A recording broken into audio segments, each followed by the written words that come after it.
অভিজিতের phone কলেই লুকিয়ে আরজি করে ধর্ষণ রহস্য। আরজি করে ধর্ষণ কাণ্ডে সিবিআইয়ের তদন্তে নতুন মোড় এসেছে। টালা থানার ওসি অভিজিৎ মণ্ডলের সঙ্গে কলকাতা পুলিশের এক কর্তার ৫ বারের ফোন কলের রেকর্ডিং, যা মোট ৪৫ মিনিট ৩৬ সেকেন্ডের, তদন্তকারীদের নজর কেড়েছে। তাঁদের প্রশ্ন, কেন বারবার এই ফোন কলের প্রয়োজন পড়েছিল এবং উক্ত কর্তা কী ধরনের নির্দেশনা দিচ্ছিলেন।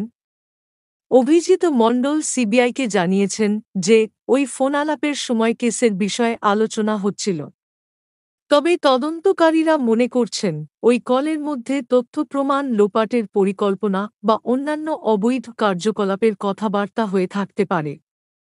এই পরিস্থিতিতে অভিজিতের ফোন কলকে কেন্দ্র করে তদন্তে নতুন দিক নির্দেশনার সূচনা হতে পারে। এই ঘটনায় পুলিশ ও সিবিআইয়ের মধ্যে দ্বন্দ্ব এবং গোপন তথ্যের লেনদেনের অভিযোগ উঠতে পারে, যা তদন্তের গতি প্রকৃতিতে গুরুতর প্রভাব ফেলতে পারে।